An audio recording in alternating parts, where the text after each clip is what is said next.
교무부장으로 재임하고 계시는 서울구강사 방경혜 주지스님께서 법을 내려주시겠습니다. 모두 합장하시고 부탁소리에 맞춰 보사스님께 인사 올리시기 바랍니다.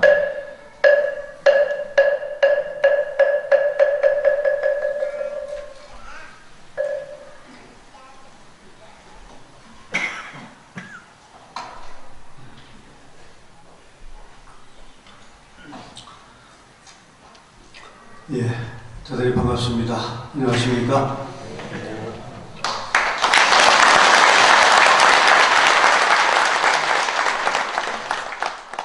우선 17번째 맞이하는 우리 대강사의 생일을 진심으로 축하드립니다. 아까 우리 민기용 의장님께서 연역보고에서도 보고 말씀해 계셨지만 92년도에 이곳 불곡산 자락에 이대중정이셨던 대충대종사께서 터를 보러 오실 때 함께 모시고 와서 그 현장에 있었고요.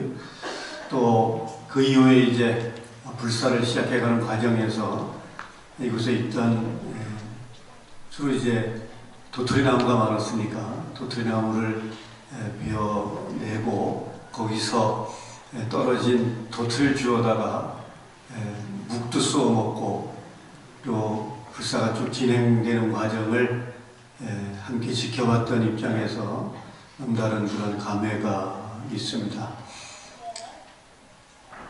우선 그런 17년의 시간 많은 일이 있었고 또 많은 변화가 있었고 많은 발전이 있었습니다. 그런 이면에는 보이지 않는 어떤 수고스러움도 있었을 것이고요. 또 보이지 않는 고통도 거기에는 필연했을 거라고 봅니다.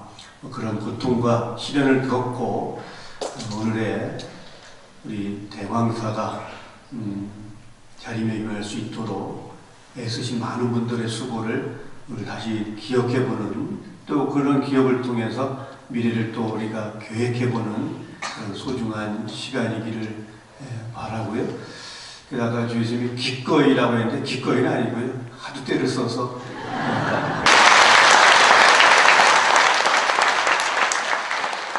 때는 썼지만 그래도 기꺼이 오긴 좀 어려운 그런 일정이라서 쉽게 마음 내기는 어려웠지만 그래도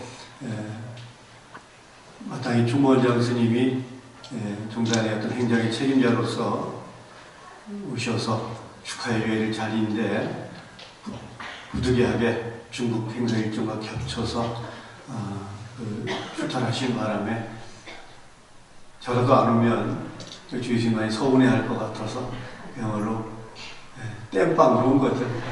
여기 땜빵이라고, 뻥 대신 닭이라고 이렇게 표현하는 거. 어떤 간에 축하를 드리고 또 뵙게 돼서 반갑습니다. 또 17년 세월을 남같지 않게 살아온 그러한 입장에서 더 저에게도 기쁨이 크고요. 오늘 와서 이렇게 보니까 우리 진성 선생님한테 붙은 이제 공시직함이 대강사 부주지예요. 그래서 제가 이 붙자 꼬리표를 빨리 띄워줘야 되겠다는 생각을 내가 합니다.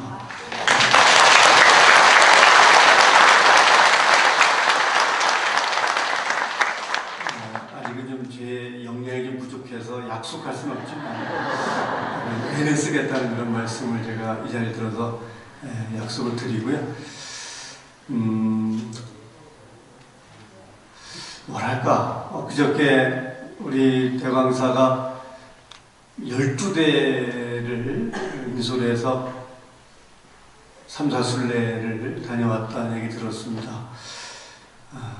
과연 우리 종단에서 12대를 데리고 3, 4순례에 떠날 사찰이 몇 개나 있을까를 이렇게 곰곰이 생각해보면 그렇게 크게 떠오르는 사찰이 많지 않아요. 그만큼 우리 대광사는 명실공히 이제 종단에서도 괄목할 만한 사찰로 성장했다는 생각을 합니다. 어떻게 성주에 잘 다녀오셨죠? 네. 부산서 일과 가셨다면서요? 네. 부산 상가서 잘 보고 오셨습니까? 네. 가보니 어떻습니까? 좋아요. 뭐가 좋아요?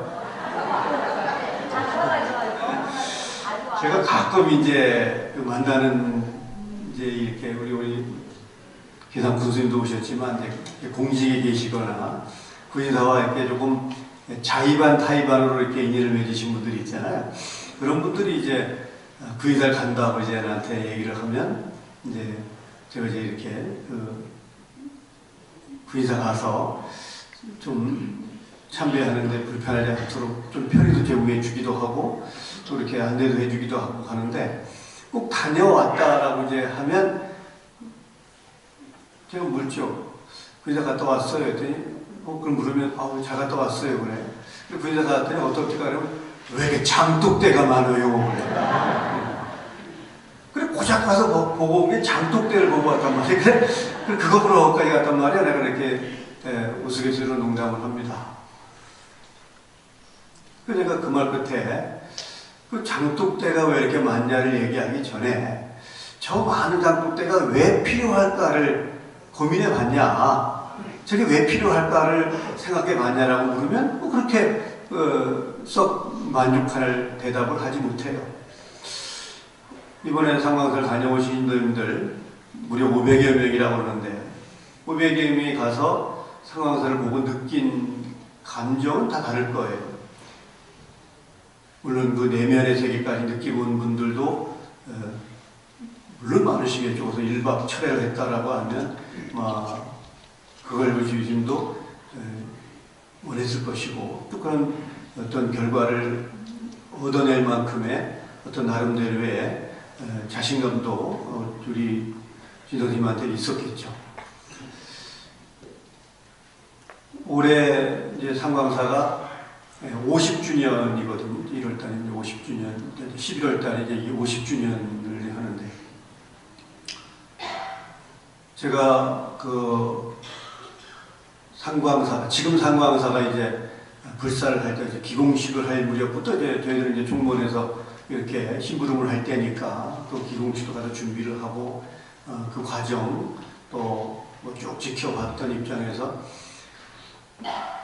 상광사도 마찬가지로 생각을 해요. 우리 오늘 대강사도 17년의 세월을 돌아보면 결코 녹록지 않은 그런 시간이었다라고 보죠. 지금은 와서 보면 많은 사람들이 미륵보전, 또 이렇게 멋진 어떤 지관전, 또 여러 가지 어떤 도량의 면모를 보면서 참 입 달린 사람이면 다 칭찬을 하고 감탄을 할 겁니다. 그러나 그 이면의 어떤 면면을 살펴보면 그렇게 우리가 녹록지 않았다는 것을 알게 되잖아요.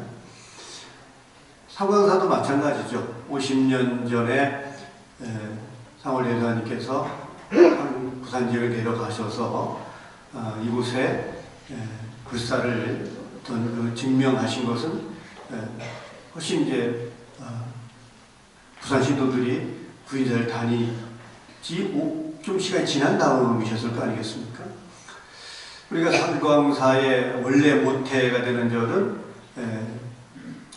이쪽에 동네 쪽에 있는 광명사라는 절이잖아요. 지금은 이제 광명사도 상광사의 후광을 입고 등단에 많은 어떤 그런 배려와 지원 속에서 면모를 일신히 했죠. 지금 그 광명사 어느 사태 뒤지지 않을 만큼의 바람을 조성해 놓고 있지만 원래 광명사라고 하는 것은 60년대 그 이전에 작은 이렇게 암자 비슷한 그런 곳이었죠.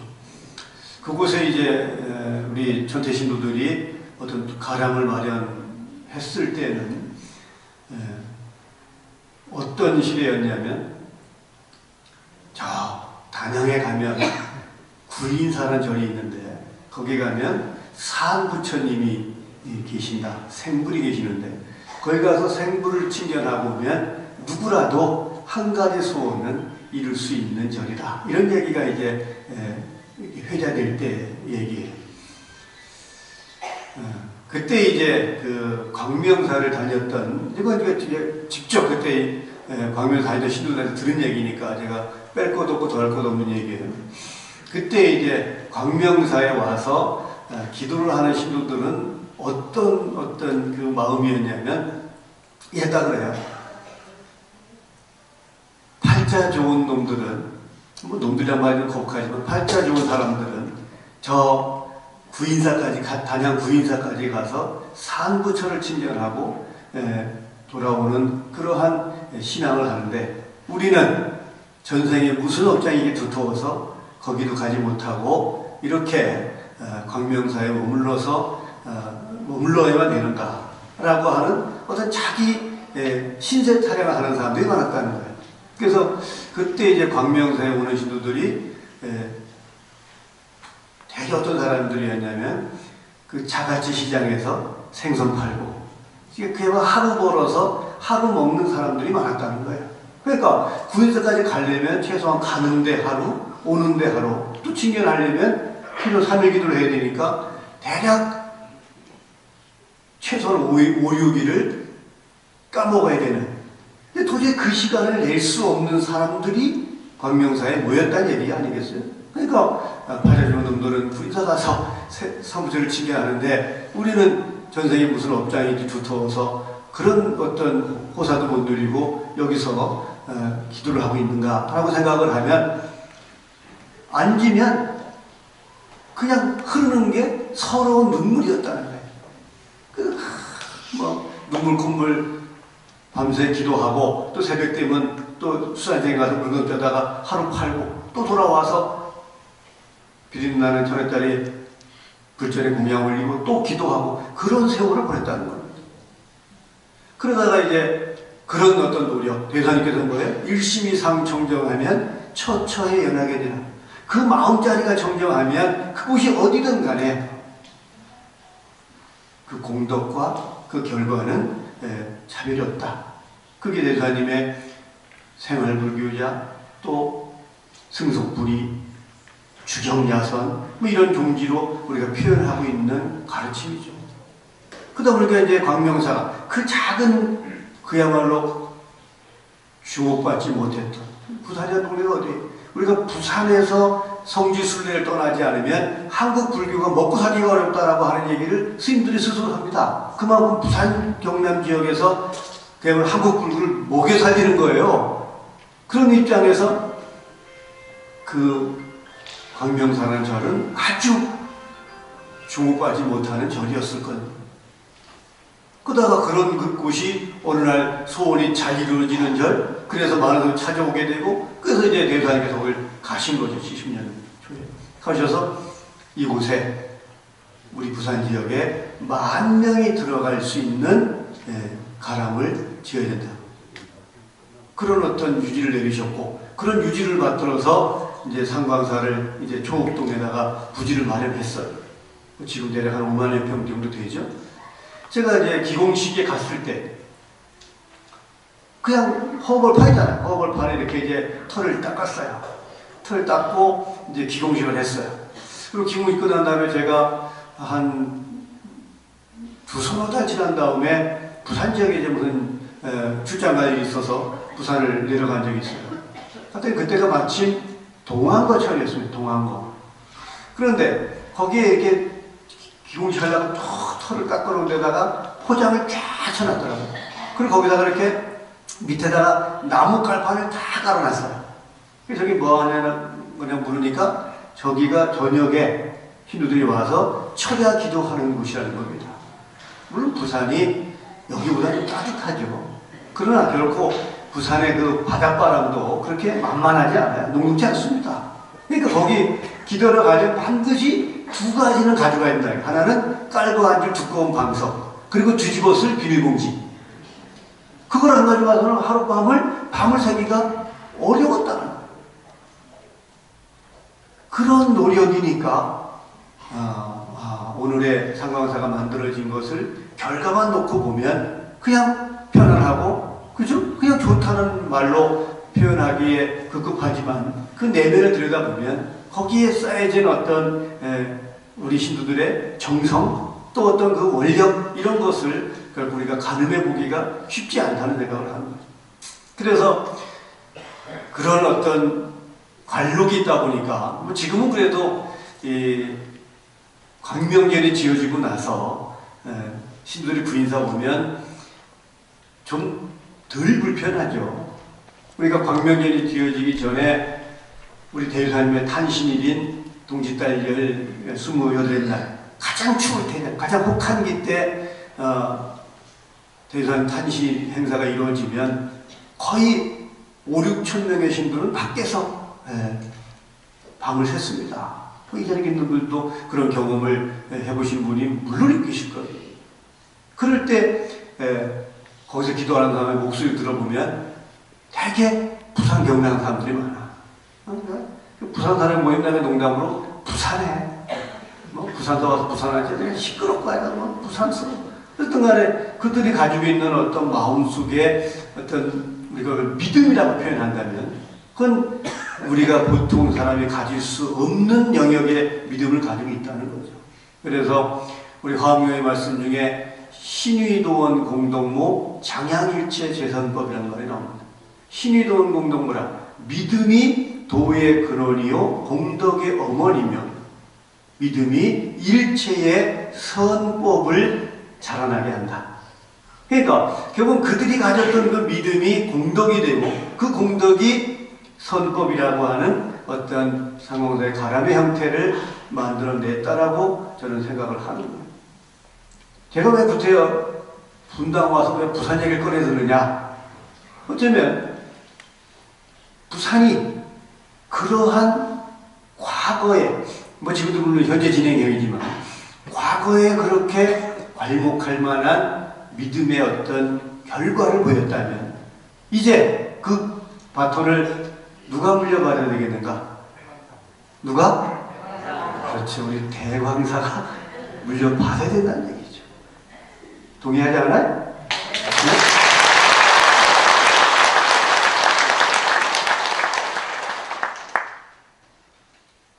옥지춘향으로 동의하는 것 같아. 네? 그냥 이거를 만족합니까? 네.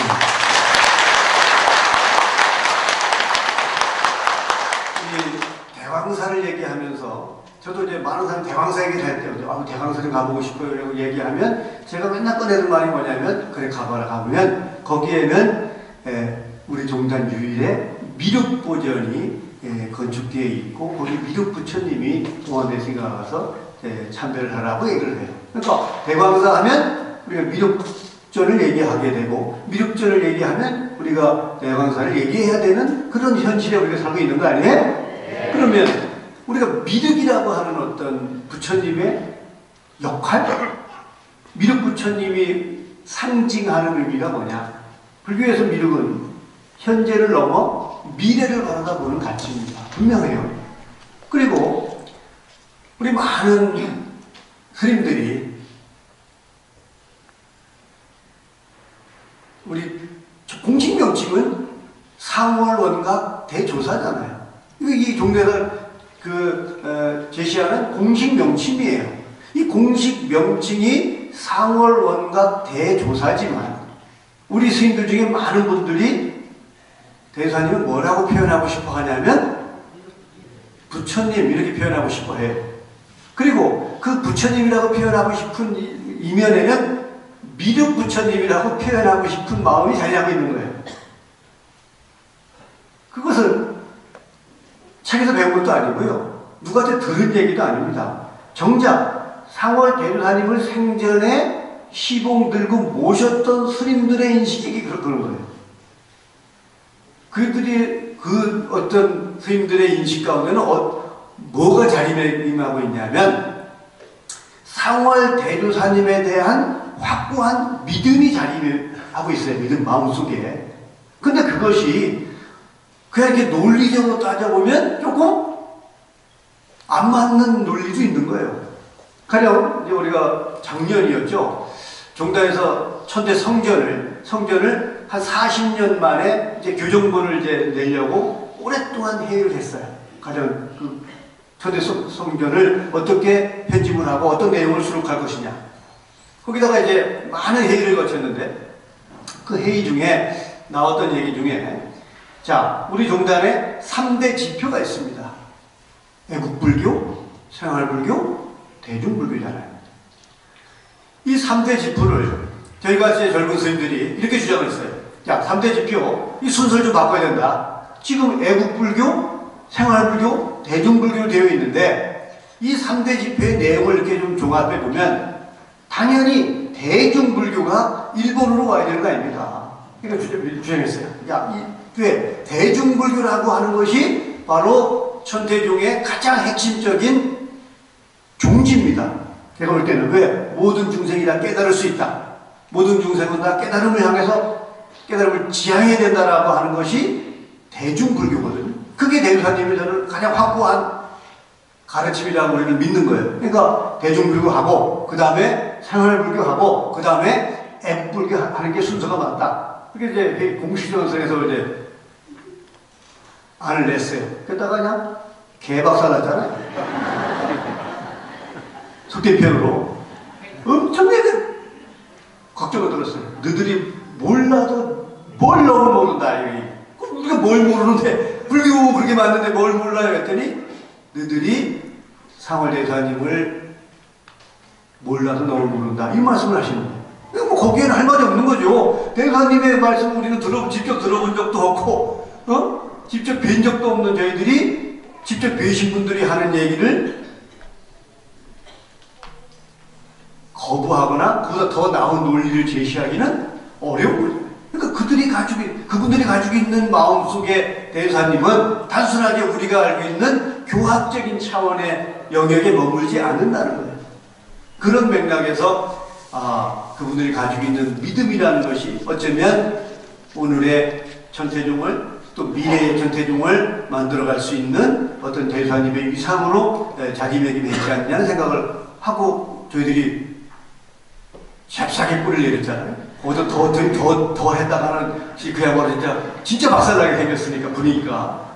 그러니까 결국은 우리가 믿음이라고 하는 것을 믿느냐 안 믿느냐 이런 차원이 아니더라고요. 믿음이라는 것은 미래를 향해서 가는 에너지가 동력이에요. 그 동력이라고 하는 것은 누가 외부에서 주면 한계가 있습니다.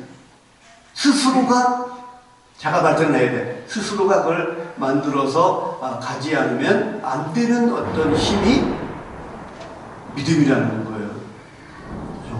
그걸 느끼면서 우리 대강사가 그러면 저 미륵부전과 미륵부처님의 어떤 상징적인 도량으로 현재를 살고 있다면 우리 미래가 과연 어디를 지향하고 어디를 향해 갈 것인가는 이건 분명해지는 거죠. 두 길이 아니라고 저는 보는 거예요. 한 길일 수밖에 없는 그런 가치인 것이죠. 그러면 물론 지금까지 아까 주신 말씀하나 이 처음에 저희로 왔을 때 그냥 참담 마쳤어요. 참담 마치고 이건 깨달으신 이대 근스님이시니까 여기를 터로 잡으시고 물론 한 이름도 불국사에서 부처님과 인연이 있지만 저희들이 처음 이제 모시고 와서 모시고 오기 전에 이제 여기 소문 들었죠. 들어서 까나게도 풍수에 좀 관심이 많고 좀 나름대로 풍수를 볼 줄 안다고 하는 스님들을 몇 명하고 같이 여기 찾아온 적이 있어요. 못 찾았다니까요.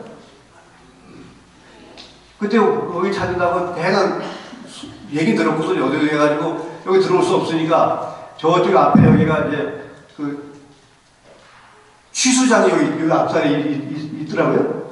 거기 올라가서 여기 건너다 봤어요. 이산 밑이라 그러니까. 근데 도저히 그렇게 괄목할 만한 터가 없어요. 근데 나중에 이제 그 말씀 듣고 와서 모시고 와서 보니까 안에서 밖을 내다보니까 그야말로 여기가 천하길지인 거예요. 그러니까 밖에서 안을 들여다본 거하고 안에서 밖을 내다본 게 그야말로 판이하게 다른 그만큼 여기는 그냥 숲이 우거진 정도에 불과했던 시작이었다는 거죠. 거기서 오늘의 어떤 17년 만에 오늘의 대광산을 만들었다면 앞으로 향후 10년, 향후 20년 후에 대광산은 또 다르게 변화돼야 된다는 거고 변화돼 있어야 된다는 사실을 우리가 공감하자는 거 이게 저는 창립기념법의 의미 아니겠어요? 미역국 먹자고 하는 건 아니잖아.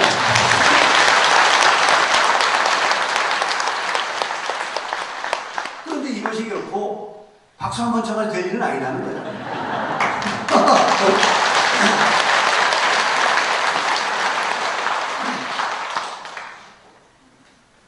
제가 이제 입사를 해서 그 친견실에서 이대근 선생님 시공 드는 일을 제가 한 4년 하고 이 앞에 불사를 이제 크게 일으키는 월도 스님이 한 10년 가까이 그 일을 했죠.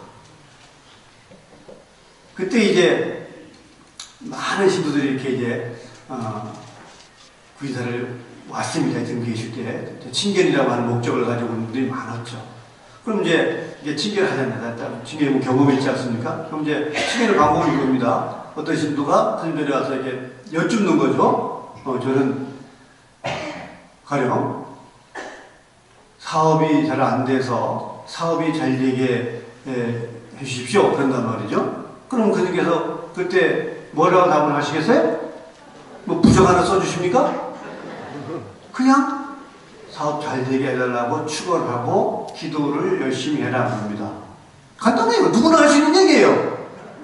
그러면 그렇게 누구나 할 수 있는 얘기를 하시지만 열에 8, 9명은 이해하고 나갑니다.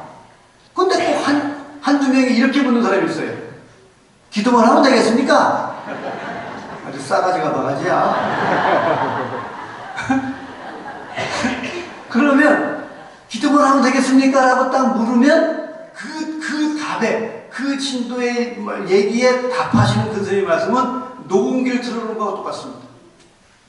뭘 하시냐? 여기는 알아보는 데가 아니야. 되도록 노력하는 곳이야. 사람의 힘으로 안 되는 일을 되게 하는 게 기도야. 이게 매일같이 그 말씀 끝에, 그 신도의 얘기 끝에 하시는 분의 말씀이에요. 알아보는 곳이 아니라 되도록 하는 곳이다. 기도는 사람의 힘으로 안 되는 걸 되게 하는데 왜 안 되겠냐 이 말씀이었죠. 이제 그런 이제 얘기가 뭐 하루 되게 꼭 반복되다 보니까 그러니까 하루는 이런 말씀을 하셨죠. 그때만 이제 어릴 때니까 그님 제가 여쭙죠. 그님 저기 그 신도의 어떤 그 기도만 하면 되겠습니까? 라고 하는 그 말을 저한테 와서 많이 묻는데 참 곤란합니다. 참 진짜 우리가 흔히 말하는 버선목이라든가 이렇게 뒤집어 보일 수도 없고 말이지. 큰 스님이야 말씀하기 쉽지만 우리가 자꾸 물으니 그거 깝깝하잖아요. 그러니까 그님께서 그러십니다. 바로 그 말씀을 하신 게 아니라 내가 증명을 하지 않느냐 아니 말씀을 하시는 거예요. 그럼 증명이라는 게 또 뭐예요? 우리가 알 수 없잖아요. 그래서 그님 증명은 뭡니까? 이렇게 여쭤본 적이 있어요. 그랬더니 너희들이 나가서 이렇게 보면 그다음 이제 제가 근무할 때마다 이제 조사전일 때거든요. 이제 그분들 이제 산보당을 지어서 좀 규모가 넓어졌지만 이제 조사전일 때는 한 250명 정도에 앉으면 복잡할 정도로 크지 않았어요.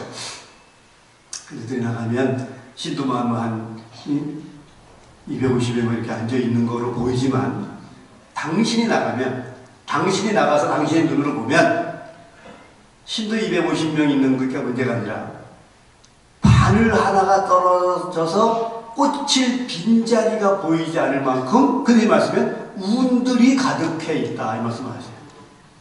그럼 이제 운이라고 하는 것은 우리가 그님 자주 쓰셨지만 우리가 사실 운의 정의를 사실 설명하기 어렵습니다. 자주 쓰죠. 누가 가령 복권에 당첨됐다는 거, 그거 운 좋았네? 이거 쫄딱 망했다. 그거 운 나빴네? 우리는 운이라는 말을 자주 쓰는 일상 용어지만 그 운을 어떻게 개념 정리하라고 쉽지 않아요. 근데 그 선생님도 운이라는 말을 자주 쓰셨어. 운이 있다. 근데 그 운이라는 개념을 가만히 좀 이렇게 교학적으로 이렇게 좀 접근을 해가보면 그건 것 같아요. 여기 중간에 모셔져 있는 신중. 신중은 이제 부처님의 외호세를, 만약 부처님의 신부는 꾸는 우리가 신중이라고 보는 거예요. 그러니까 그 신중이라고 하는 어떤 거에 역할이 되는 운이라고 보는 거예요. 그래서 부처님이 다 깨달으실 때 보면 깨닫는 순간에 가장 부처님의 수행은 최고의 고통, 난관에 복잡합니다. 그 난관이 누구요? 마왕 파순이라고 하는 어떤 마왕의 집요한 방해입니다. 그 마왕이 왜 방해했다라고 경전이 얘기하고 있냐면 석가모니가 깨달으면 그 깨달은 부처 밑에 가서 밑으로 들어가야 되니까.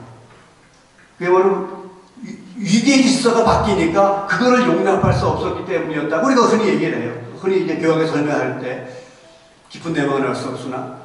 그러니까 그님의 말씀은 당시 나가보면 사람 250명이 문제가 아니라 바늘 하나 떨어질 수 있는 빈자리를 찾기 어려울 만큼 운들이 가득했다라고 하는 표현을 저는 매우 의미있게 받아들입니다. 자, 그러고 나면 이제 그님께서 말씀하신다면 누가 이렇게 친계이라는 말씀을 방법 중에서 누가 말을 이렇게 고하면 그님께서 말씀을 하시잖아요. 그 말씀을 신도는 듣죠. 들어서 아, 기도를 열심히 해야 되겠구나, 아니면 무슨 약을 먹어야 되겠구나, 이렇게 받아들이고 실천하는 겁니다. 이건 이제 사람한테 한 말이라서 우리는 흔히 대명이라고 합니다. 대명. 명령을 얘기했다 해서 대명. 그런데 그럼 대명과 증명은 다른 거잖아요. 그 증명이라는 것을 그님께서 이렇게 설명을 합니다. 자, 거기 운들이 와서 가득한데 내가 한 말을 하면 신도는 그 말을 듣고 실천하면 되지만 실제적으로 당신이 하고 싶은 역할은 뭐냐면 신도한테 뭐 방법, 대명 방법이니까 방법을 알려주자고 하는, 그러니까 알아보는 것이 아니라고 하는 얘기는 뭐냐면 알아보는 건 무당한테 가서 알아볼 수 있어요. 이거 어떻게 하면 되겠습니까? 그럼 무당이 얘기를 해줘. 그럼 그걸 알아보는 거로 끝나는 거예요. 그러니까 알아보는 거로 끝나기 위해서 여기까지 올 필요는 없다는 거죠. 근데 이 말씀은 되도록 해야 된다는 것인데, 되도록 해야 된다는 건 첫째 그 사람의 역할이죠. 그게 증명이라는 거예요. 그래서 딱 증명을 하는 건 뭐냐면 거기에 이제 임석해 있는 운, 전문 용어로는 아니지만 그러니까 교학적으로 보면 신중이라고 보자는 얘기죠. 신중으로. 신중한테 명령을 내리는 거죠. 너 들었지? 저 사람이 이렇게 사업이 안 된다고 하니까 이렇게 내가 하라고 했으니까 그대로 실천하면 반드시 그게 되도록 도와줘라. 도와줘라. 이게 도와줘라라고 내리는 명령. 이게 증명이라는 거예요. 그런데 여기서 주목할 게 뭐냐면 운은 꼭이다 하는 말을 하는 거예요. 꼭이다. 반드시래. 반드시 도와주게 되어 있습니다. 그런데 반드시 도와준다는 조건이 뭐냐면 반드시 실천해야 된다는 것이 수레의 두 바퀴와 같은 겁니다. 도와줘야 된다는 운의 역할과 실천해야 된다는 우리의 역할이 얼마나 일치하느냐는 것이 중요해요. 자, 그런데 가령 이렇게 생각합시다. 자, 명령을 내렸어요. 운한테. 세부적인 명령은 아니지만 운이 받아들입니다. 이 사람이 가령 100이라고 하는 것을 이루면 도와줘야라 라고 가령 명령을 받았다고 칩시다. 그럼 이제 부인사에서 4박 5일 동안 기도를 했어요.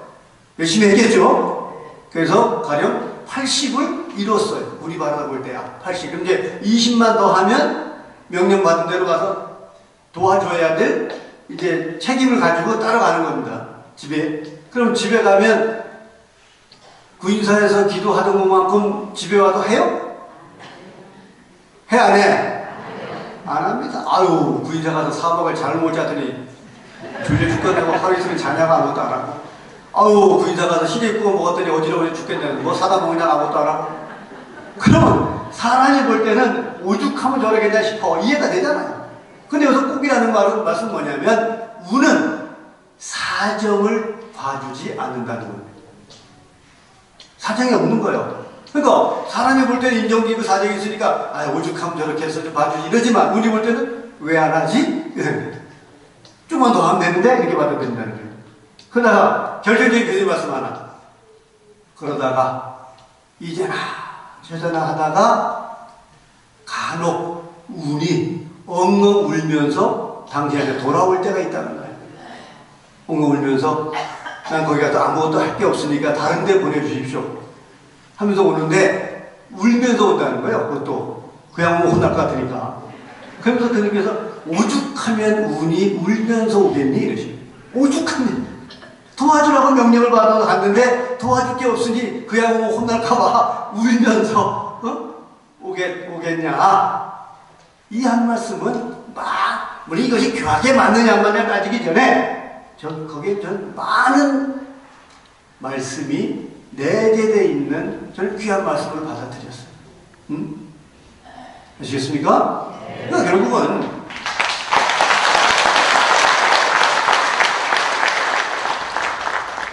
흔히 대도하신 말씀이라 하잖아요. 등 따시고 배부르면 기도하기 어렵다. 여기 뭐 천당 밑에 분당이니 뭐 먹고 살만 하잖아요. 그러니까 여기 주의신도 그런 고민할걸? 기도 잘 안 할걸? 아우 천당 밑에 사는데 뭐 아쉬운 게 있겠어? 근데 문제는 그게 언제까지 갈 거냐는 거예요. 세상에 우리는 약속할 게 하나도 없습니다. 미륵 부처님이 우리가 미래 세계로 바라다 보고 미륵 부처님이 제도하는 세계를 우리가 흔히 용화 세계라고 얘기합니다. 용화 세계. 거기에는 절대 고통도 없고 걱정 근심이 없는 세계예요. 그러면 미륵 부처님이 그렇게 역할을 해주느냐? 아닙니다. 우리가 흔히 석가모니 부처님을 화신불이라고 해요. 화신은 뭐냐면 중생 곁에 나타나서 중생한테 직접 가르침을 주는 부처님입니다. 왜? 오죽하면 우리가 흔히 뭐라 그래? 백문이 불여일견이라고 그러거든. 100번 말하는 것보다 한 번 보여주는 게 훨씬 쉬우니까 오죽한 부처님이 오신 거예요. 오셔서 화신불로 그 역할을 하신 거죠. 그럼 이제 그 가르침을 받아서 열심히 노력을 해서 그 가르침이 실천되고 성취가 됩니다. 그게 쌓이고 쌓여서 그런 것이 완벽하게 실현된 세계가 용화세계입니다. 그러면 그 실현을 누가 하느냐? 부처님이 해주는 게 아니라 부처님의 가르침을 받은 우리가 흔히 말하는 불자들이 스스로 하는 겁니다.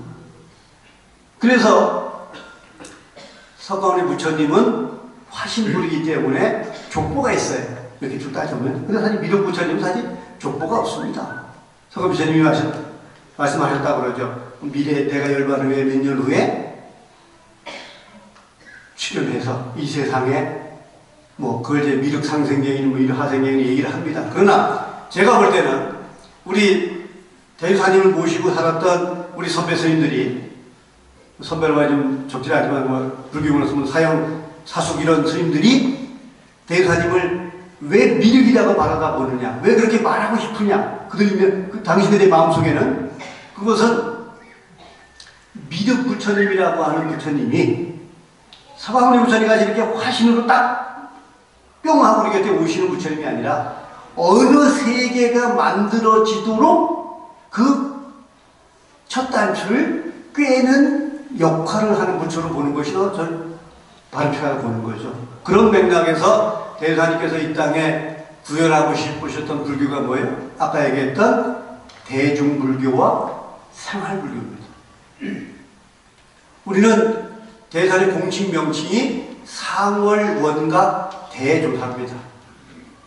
그런데 여러분들 혹시 관심 있게 들으신 분들 대유사님의 열반제 탄신일 때 공식적인 원고를 가지고 와서 축사를 하던 추도사를 하던 하는 사람들의 특히 조계종 계열의 원고를 딱 보면 천편일조를 뭐라고 호칭하느냐? 상월조사 이렇게 호칭을 합니다. 그럼 그거 보고 누가 열받았다고 나한테 와서 저 따위를 왜 초대했냐고 나한테 또 항변도 하고 그래. 열받을 일이 아니에요. 왜? 그들이 생각할 때 조사라고 표현하면 충분한 겁니다. 그건 절대 대사님을 비하하거나 폄하하는 게 아니에요. 조사란 말이 뭐예요? 조사란 말은 어느 종파를 만드는데 주도적인 역할을 하신 분이에요. 불교용어로 해석한다면. 그러니까 천태종을 이 땅에 중창했으니까 상월조사라면 돼요. 의천대가 국사가 전쟁을 세웠으니까 의천조사라고 하더니 의천대조사라는 말을 안 쓰거든요. 그런데 우리는 왜 거기다 대자를 자꾸 붙이느냐고 하는 문제를 우리가 이제 남들은 이해하지 못하는 거죠. 제가 진짜 한 20여 년 전에, 그때 20여 년 전에 한국의 언론계, MBC 문화방송 내에 언론계 그 지역 방송국이 있어요. 뭐 울산 MBC, 마산 MBC. 그럼 그 방송국 내에 불자들의 모임이 있어요. 불교연구회인가. 그들이 이제 분기별로 큰 절에 가서 1박 2일, 그때 이제 템플스테이가 없을 때니까 일종의 그 연수를 해요. 그 이제 어느 날 그 우리 구인사에서 1박을 하겠다라고 이제 요청이 들어왔어요. 그래서 그걸 허락했는데 조건이 뭐냐면 하룻밤을 이제 유숙할 수 있게 해주고 뭐 주차장들이 다 해고 그리고 법문을 해주는 게 조건이에요. 그러니까 이제 허락을 이제 그 승인해줬어요. 근데 하필 그분 당신들이 온다는 그날이 우리 서울에 금강불교대학, 옛날에 금강불교대학 졸업식이 대단했어요. 그 선생님도 오시고 다 와서 그 관문사에 오기 전에 저기 뚝섬도 있었고 했잖아요. 하필 그 졸업식하고 겹쳤어요. 그 다 어른들이 다 거길 가셨어요. 그분들이 왔는데 달랑 남은 게 내가 경부에 과장할 때인데 너밖에 없어요. 그 이제 그들 왔는데 오라고 이렇게 공문이 와서 내가 허락해서 왔는데 뭐 내가 부탁했죠. 그때 국장님한테도 아주 가지 마고 나머지 사람도 간다 하고 부장님 뭐 당연히 간다 하고 그래가지고 이제 달랑 남았어. 그게 왔어요. 한 40여 명이 왔어요. 와가지고 그때 이제 이규호 회장, 지금 아니고 옛날에 그 이규호 회장을 이제 법회를 보는데 내가 가서 그분들한테 그분들이 원하는 법문 레벨이 아니냐 내가. 그래서 가서 양해를 구했어요. 이제 이렇게 그 천태종 영상을 이렇게 틀어주고 양해를 구했습니다. 제가 불가피하게 종단의 일정을 겹쳐서 어른들을 못 모셔서 제가 나왔는데 참 미안하게 됐다. 그래서 내가 이게 종단에 소개만 해주려고 왔다. 그래서 딱 틀어주고 이제 잘 하고 마이크를 갖다 내려가려고 그러는데 어떤 분이 손을 드는 거예요. 저는 울산 MBC 뭡니다. 그러면서 우리 그거 이제 옛날에 교회장에는 가운데 조사스님 진영, 한쪽에 종기, 한쪽에 국기, 그리고 거기다가 대법원 족자가 이렇게 걸려 있어요. 그게 그 이교회장의 정보예요. 그분이 저분이 누굽니까? 하고 물어 나한테. 그래서 천태종을 중창하신 상월론가 대주사님이다 이렇게 소개를 했어요. 그랬더니 족자가 가르치면 저 보보가 저분 말씀입니까? 그래. 그분의 보보사니까. 스님, 대조사란 말이 좀 생소한데 그 대조사란 뜻이 뭡니까? 이렇게 묻는 거예요, 나한테. 환장할 뻔했다니까 내가. 우리가 대조사는 말은 내가 천태종과 인연을 맺고부터 쓰고 들었던 얘기예요.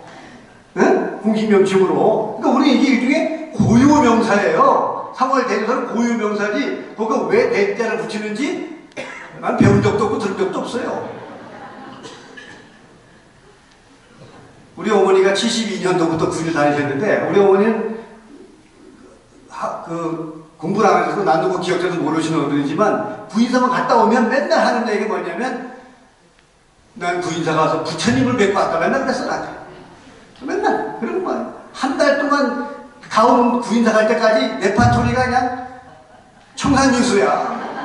얼마나 말씀 많이 하는구나. 오늘 구인사 갔더니 누가 돈을 잊어먹어서 안에서 히로다 나오란 다음에 들어가랬더니 다 들어갔는데 한 사람이 못 들어가 발이부터 못 들어가는데 그 사람이 손정한 사람이었대 이러시면서 그런 얘기만 힘도 많고 얘기만 하셨구나. 그래서 우리는 그냥 부처님으로 알지 입선하고 나니까 이제 공식명칭이 상월대조사예요. 그걸 불렀어요.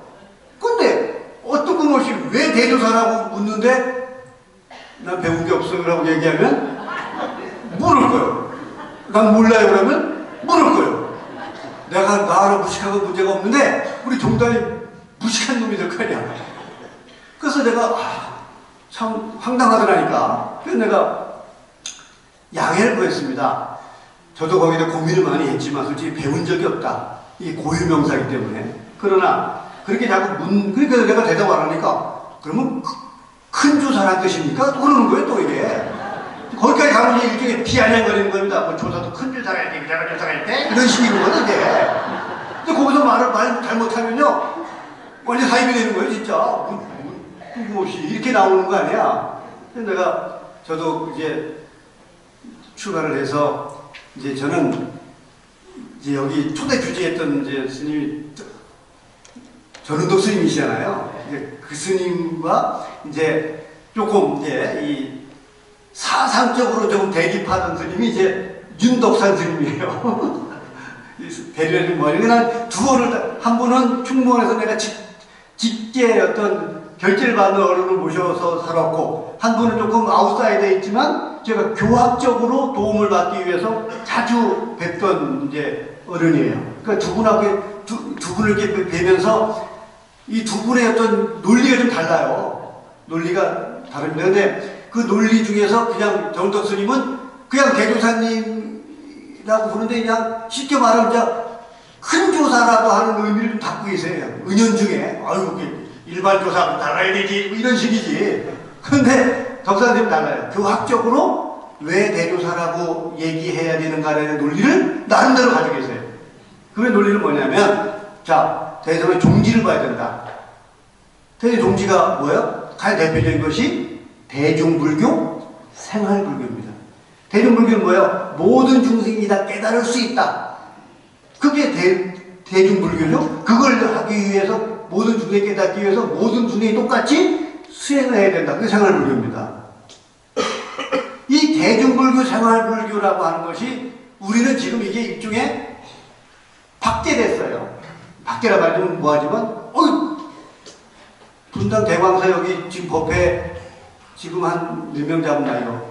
한 400명 잡어? 그럼 뭐 오늘 창립법회 오선 빼놓고 평균제가 이제 대광사의 법회 인원 올라오는 건 350명 남짓 이렇게 법회 결과보고가 올라옵니다. 그럼 350명 법회 오면 3.1기도 활동에 350명 와요?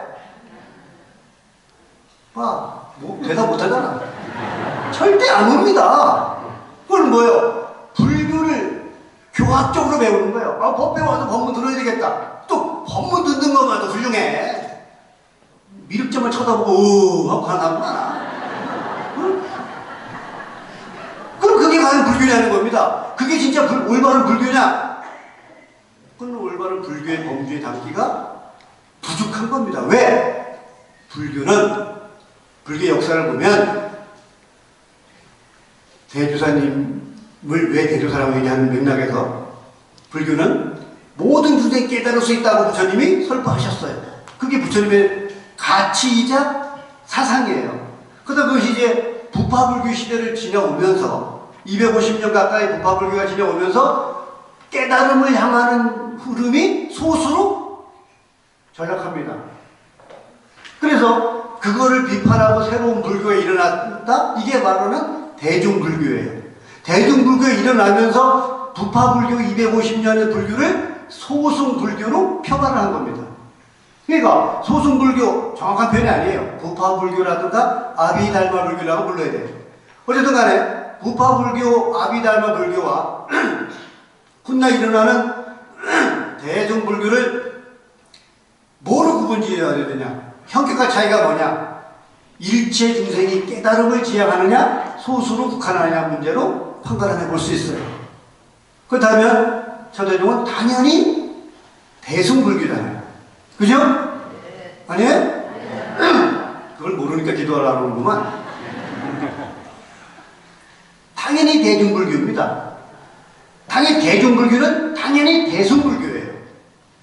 그래서 내가 그 질문에 대해서 내 사견임을 전제했죠. 왜? 난 배운 적이 없으니까. 공론은 아니니까. 사견임을 여기 얘기하면서 우리가 구태여 조사라고 불러도 충분할 것인데 거기다가 대자를 붙이는 이유는 대승불교 천태종을 중창한 조사라는 의미를 담고 싶었다 라고 얘기를 했어요.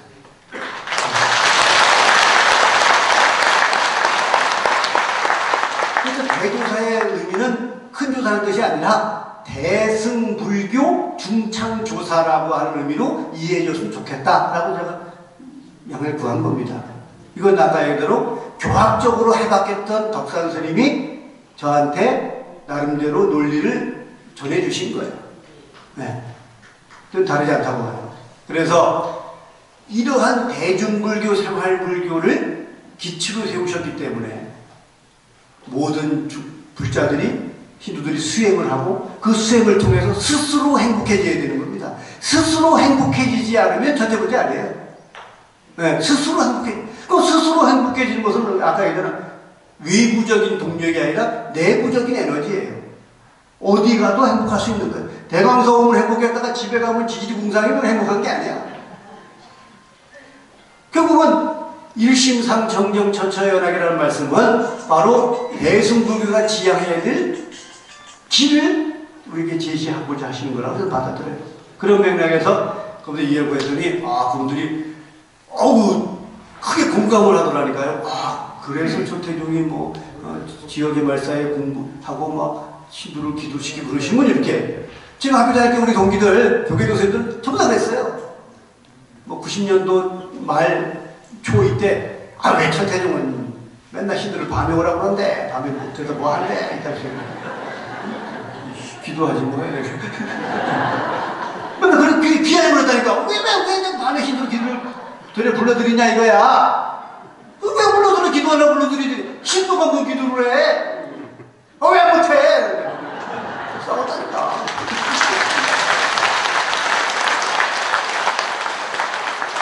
그래서 어느 시간이 지나니까 지들끼리 모이고 그래. 야, 너 왜 천태종 신도 다 뺏기는 거 아니냐? 너 뭐 해야 되는 거 아니냐? 이러더라니까, 쎄. 결국은 이게 우리는 우리 미래를, 종단의 미래를 향해서 가야 될 우리 대광서부터 대중불교, 생활불교가 이게 확대돼 가고 있잖아. 우리가 아는 대로 아니야? 옛날에 했던 거 아니야?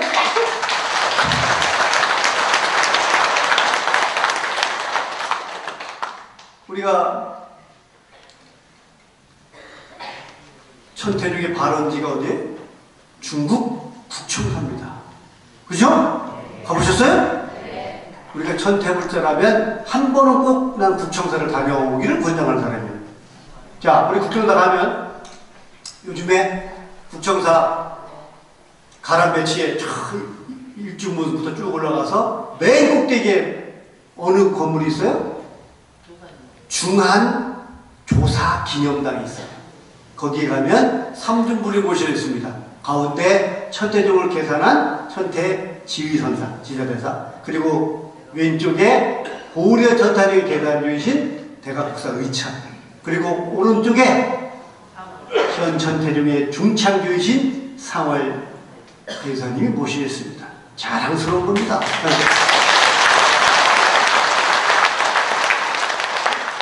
우리는 해마다 한중일 천태 교류 대회를 합니다. 한국과 중국과 일본은 천태종은 한 뿌리입니다. 천태지자대사에서 법등을 받아서 일본으로 모셔간 게 일본 천태종, 한국으로 고려를 모셔온 게 한국 천태종이에요.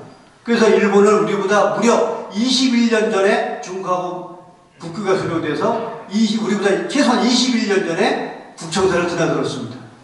천태종의 뿌리를 찾아서. 그래서 그들이 21년 우리보다 먼저 드나들면서 여기가 우리와 같은 뿌리다라고 인식하고 그 기념으로 세우는 비석이 하나 있습니다. 거기에 보면 빨간 글씨로 나무, 묘법, 연환경, 일본말로 남묘, 호랭케교. 일본이 우리보다 경제력이 부족합니까? 거기 들어가서 역사가 있지 않습니까? 근데 교자 해놓은 게 비석 하나입니다. 그게 중국의 자부심이에요. 야, 아무리 그래도 그때는 중국이 훨씬 우리보다 못 살 때는, 일본보다 훨씬 못 살 때인데도 자부심이 있어요. 그래서 자기는 중화라고 그래. 우리는 세상의 중심이다. 그러니까 아무리 우리가 거기다 융납하지 않으니까 겨우 산을 사서 비석 하나 세웠을 거 아니에요. 근데 그 당시 우리 정원도 원장님 뭔 얘기야? 우리는 거기다 법당 짓고 불상 모실 거다 이거예요. 근데 우리가 총무에서 심부름할 때입니다. 잘 알죠? 거기다가 조사를 짓겠다고 주장을 하시고 중국 국청사하고 협의를 해갈 때, 네? 어디까지 합의됐냐? 자기 땅은 된다. 그것도 가장 좋은 터에다가 땅은 된다. 대신 불상은 저 대중에서 부인세서 한다. 그리고 거기다 불상을 모신다. 그런데 불상 모시는데 지자대사만 모신다 이겁니다. 그러니까 언제 야 지자대사 모시는데 우리가 왜 돈을 대? 그건 안 돼. 그럼 뭐 어떻게 대가국사 의천하고 상월조사를 모셔야지 이겁니다. 중국에서 막 뒤집어졌죠. 뭔 얘기래 왜 뜬금없이 고려 스님하고 한국을 왜 모시지? 라는 겁니다. 그래서 합의했어요. 대가국사 의천까지는 합의가 됐습니다. 왜? 대가국사 의천은 비록 고려 스님이지만 중국이 어느 황제가 불교를 집요하게 억압을 해서 스님을 다 죽이고 불교를 다 태웠던 적이 있어요.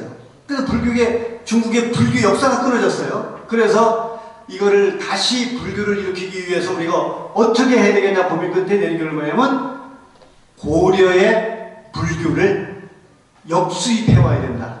왜? 고려 불교는 대가국사 의천이 고려 송나라에서 불교를 가지고 가서 대장경을 만들었잖아요. 그게 초조 대장경입니다. 지금 회의사에 있는 게 그게 불타고 나서 그 책을 보고 만든 게 지금 8만 대장경 회의사에 있는 그래서 그걸 제조 대장경이라고 해요.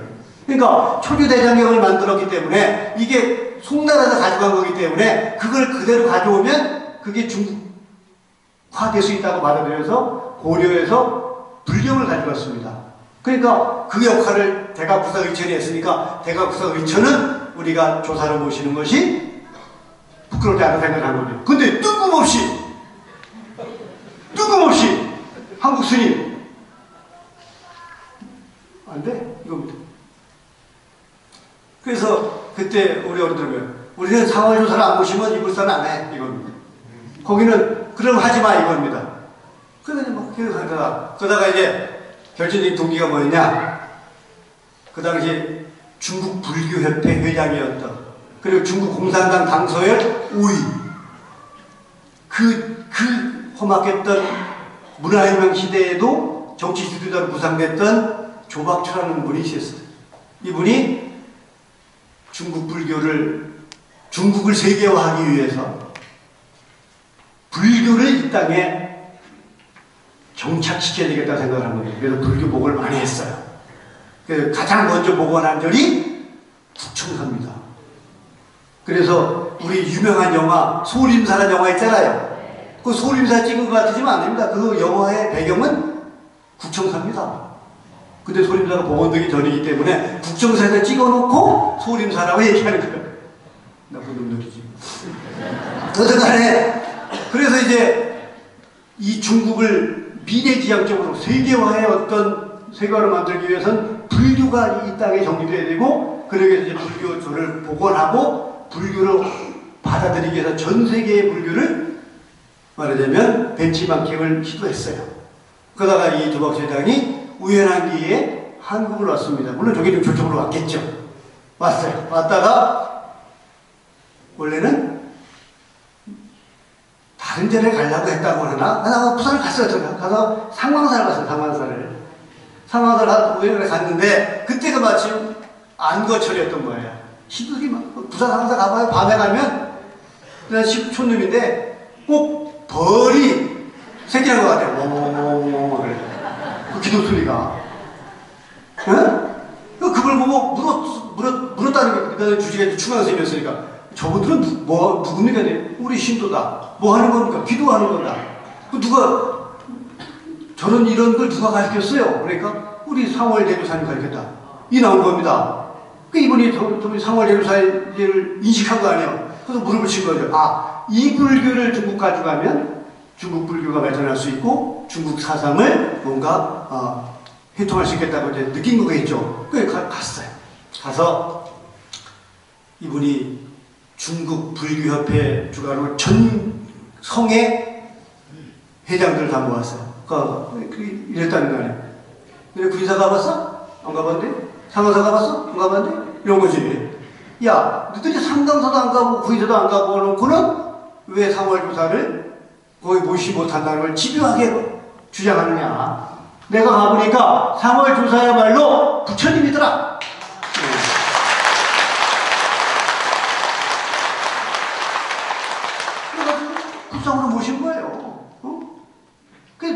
요즘에 중국 가면 우리가 보통 중국 한 5박 6일 정도 가잖아요. 예, 공식 행사로 가면 그 5박 6일 하면 아침만 빼놓고 점심 저녁 계속 어떤 공식 세레머니를 해야 돼요. 그럼 거기서 공식 세레머니 할 때 원고 가지고 나온 사람이 천편일률적으로 원고 속에 나오는 세 단어가 나와요. 제가 중국어를 안 배워서 발음이 정확하지는 않지만 이렇습니다. 따중 퍼저, 성화 퍼저, 황진유달. 이 해석을 하면 생활불교, 대중불교, 생활불교, 황금유대입니다. 이건 일종의 중국의 불교 지도자, 정치 지도자들은 그야말로 어록과 같이 쓰는 거예요. 공식적인 자리에서는 끝없이 반복되는 단어예요. 이것이 바로 조박조 회장이 상황에서 사양한 이후에 거기에 조사기념당의 상월조사를 불상으로 모시면서 앞으로 천태종과 황금유대를 가지고 한국 천태종의 대중불교와 생활불교를 완벽하게 벤치마킹을 해라. 그것이 중국이 나라의 미래다. 이게 받아진 거예요. 이게 어느 정도예요?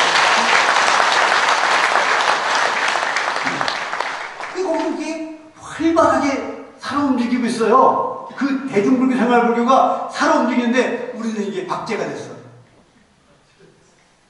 쇼케이스 속에 들어있는 거예요.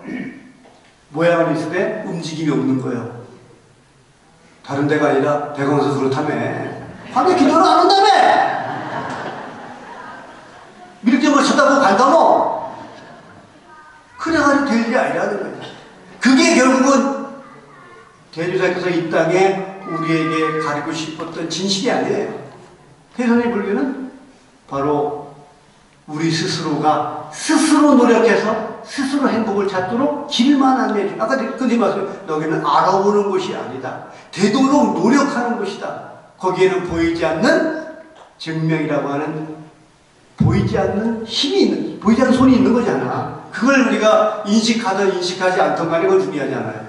우리가 어떻게 노력하고 어떻게 스스로가 노력하느냐에 따라서 만들어지는 결과는 약속되어 있는 거예요. 아시겠습니까? 네. 그러니까 우리가 오늘 17주년을 미역국 먹으면서 축하하는 거 중요하죠. 나도 미역국 주나? 근데 미역국보다도 중요한 건 뭐냐? 우리가 17년 어떻게 살아왔냐는 겁니다. 또 앞으로 10년 어떻게 살 것이냐는 문제를 고민해야 돼. 그리고 그 고민 속에는 외부로부터 뭐가 부여되기를 기대하는 거, 이게 저것을 좋습니다. 우리는 내부로부터 뭔가 동력을 발굴하고 찾아가야 돼. 그게 결국 우리는 이미 경험했잖아요. 경험했잖아요. 그래서 제가 근데 모시고 계실 때 이렇게 친결하고 맨날 만나던 저 울산 쪽에 사는 신도 있어요. 그분은 딱 들어앉으면 한 3시간 동안 얘기하면요. 그분이 2시간 40분 얘기하고요. 나는 한 10분, 20분을 어머, 그랬어. 이래서 만나니까. 나도 맑게 나갈 줄 아는데 그 앞 보살에 가서 할 말이 없어. 왜냐하면 그 보살님은 첫 대파트가 뭐냐면 경혜스님, 절대 존댓말 안 해. 경혜스님, 나는 조사 부처님 계실 때부터 구이사다니 신도야? 이게 레파토리야. 그리고 나서 자기가 조사선 계실 때부터 구이사 다니면서 소원 이룬 얘기 청산유수를 합니다. 더 할 것도 뺄 것도 없는 얘기야. 그러니까 난 거기서 아주 그냥 어머 진짜 이러다 만나니까 할 말이 없어. 근데 이러던 보살님이요 매일 거의 한 달에 한 번은 구인사로 와요. 근데 올 때 자식이 아들도 딸 하나야. 아들 하나는 판사가였고 하나는 대기이권 임원이고 사이는 변호사가 그랬지. 무슨 잘못했으면 그놈 출세시켜야지. 그래서 이제 엄마가 구이사 온다고 하면 아들이나 사이가 어머니를 모시고 옵니다. 저거 친해진 이유가 그거야. 또 올 때 괜찮으래. 저한테 전화 이렇게 합니다. 꼭 교환을 바꿔주면 여보세요, 경혜스님이야? 네. 절대 존댓말 안 한다니까. 예, 나 매달 좀 싫어. 구인사관에 집에 있어? 네. 난 처음에는 나 순진해가지고 뭐 빵이라도 하나 사가지고 나 싶었는데 그게 아니고 나 구인사 갔는데 꼭 아들 사이가 바쁘잖아. 그러니까 꼭 주말에만 모시고 오거든요, 구인사를. 그러니까 저 백자리에서 차를 안 올려를 주니까, 그 싸우기 싫으니까, 나보고 알아서 접수실까지 차 올라오게 해놔라, 이 얘기야. 아, 내가 또 착하니까 또 해주지. 근데 이제 이분이 만약에 내가 약속을 잊어먹거나 그러면, 밑거리 왔다가 안 오려고 해주면 싸워요. 1시간이고 2시간 싸워서 끌고 올라온다니까. 대단한 보살이에요. 그런데 이 보살님이 이 대표님 열반하시고 한 1년 가까이 안 오시더라니까. 그러면 궁금하더라니까. 이거 돌아가셨나. 그냥 한 달에 한 번 보던 분들이 안 오니까 궁금하더라니까. 근데 한 1년 만에 왔어요. 1년 만에 왔는데 날 또 찾아왔어. 와가지고 딱 앉았는데 그 앉으면 천만의 레파토리가 있어. 경혜스님, 나는 조사부처님 계실 때부터 부인을 하는 신도야가 레파토리야. 근데 딱 대뜸 그러니까 경혜스님, 구인사가 옛날 같지 않지? 레파토리가 바뀌었다니까. 근데 그분이 거의 10년 가까이 그분이 뭐 심부름 해주고 밥만 지시고 해서 내가 한 번도 그분이 미운 적이 없어요. 근데 그 얘기 듣는 순간 열이 팍 받더라니까. 훈러가다 말하다니까 내가 진짜. 그럼 나한테만 그러겠냐고. 만나는 사람마다 구인사가 옛날 같지 않다고 다닐 거 아니야. 옛날에는 만나는 사람마다 구인사가 소원 이룬다고 따뜻하던 사람이 그 내가 왜 그렇다고 생각을 하냐고 물으니까 옛날에 구인사 오면 칭견도 해주시고 뭐 소원도 이러다고. 근데 요즘은 그렇지 않는다 이거야. 근데 그 얘기 내가 그 보살 만나기 한 달 전에 지금 재무장이 올중 스님이 나한테 그 얘기를 해요. 나 오늘 어떤 신도가 저 접수리 앞에서 그 뜨거운 날 맨손으로 겨우는 신도를 내가 봤어. 그러시면 왜 겨웠다 했더니 자기가 손이 아팠는데 구인사 와서 기도해가지고 손이 나서 감사해서 구인사 복음 간다고 겨웠대. 그거서 만나기 한 달 전에. 이제 그 열반하시지 11개월 이후에 이루어진 기적입니다. 그런 신도가 있는 반면에 이 보살님은 옛날 같지 않다고 그러니까 내가 손이 올라가. 그래가지고 내가 그 보살님한테 물었어요. 그럼 보살님 옛날에 구인사 다닐 때 구인사 오려면 어디까지 와요? 그러면 또 심이 들어가. 영춘 강건도까지 왔지. 그 다음은요 걸어왔지. 그러면 영춘 강건도에 걸어오는 거리가 5km입니다. 심리가 좀 더 되잖아요. 백자리에 차 대고 올라가면 900m, 동문당에 차 대고 나면 500m입니다. 그럼 내가 물었어. 보살님 5km를 아무 불만 없이 걸어올 때 그 마음자리와 1km를 걷기 싫어가지고 근무자고 싸우는 마음은 달라요? 같아 애들이. 용케하다? 다르지? 그래. 내가 거기서 고함 한번 질렀네. 보살이 마음자리가 바뀌었으니까 구인사 법이 바뀐 거고. 그죠? 근데 보살이 마음 바꾸고 쑥 빼고 왜 구인사 법에 있나 같지 않다고 그러냐고 내가. 그랬더니 얼굴 뽀개지고 하더니 다시 안 오더라고. 내가 소시였었지? 어쨌든 이게 옛날에 무슨 그 소원 이루어진 게 거저 얻어진 게 아니잖아요. 그 보살님이 진짜 울산서부터 구인사 오려면 당일 오기도 어려울 때예요. 그때 구인사 와서 5km 걸어와서 기도할 때 그 보살님이 어머니 그러니까 나는 오면 본전 생각이 나서 난 잠도 못 잤어. 그러니까 우리가 본전 생각을 해야 돼. 뭐 행위 있어야 본전을 뭐 투자를 해야 본전 생각날 거 아니야. 쳐다보고 본전 생각했어. 그러니까 그 보살 말따나 오면 다음에 다시 올 생각하면 끔찍한 거야. 온 김에 본전 찾아가야 생각하니까 잠이 오겠어. 뭐가 오겠으니까 그냥 기도했을 거 아니야. 다른 거 안 하고. 그러니까 소원 이루어지는 건 당연한 거죠. 그게 대선의 법이니까. 응? 아시겠어요? 네. 그러니까 제가 너무 부담을 주자고 하는 얘기는 아니에요. 그래 부담 좀 가져야 됩니다. 여기는 형식적으로는 미륵부전이라고 하는, 그리고 미륵부전이 봉안된 그런 연희 사람이 바라볼 때는 그런 공간이어도 충분해요. 그러나 세다운의 천태불자들에게는 저 공간은 단순하게 미륵전을 넘어, 단순하게 미륵부처님을 넘어 우리 스스로가 어디를 바라다 볼 것인가를 손가락질 하고 있다, 가르치고 있다는 거죠.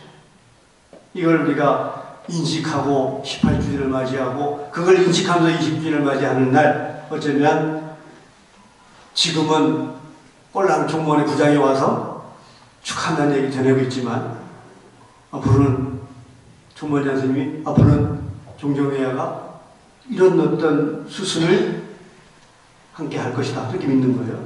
아시겠죠? 그래서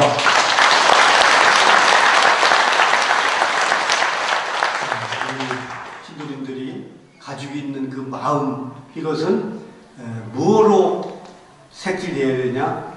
믿음으로 색칠해야 됩니다.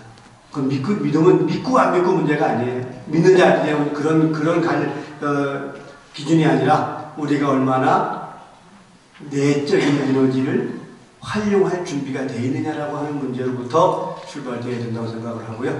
오늘 거듭 10주년을 축하드리는 마음에서 축하드리는 마음으로 기꺼이 왔는데 너무 부담을 준 것 같은 미안한 마음이 듭니다.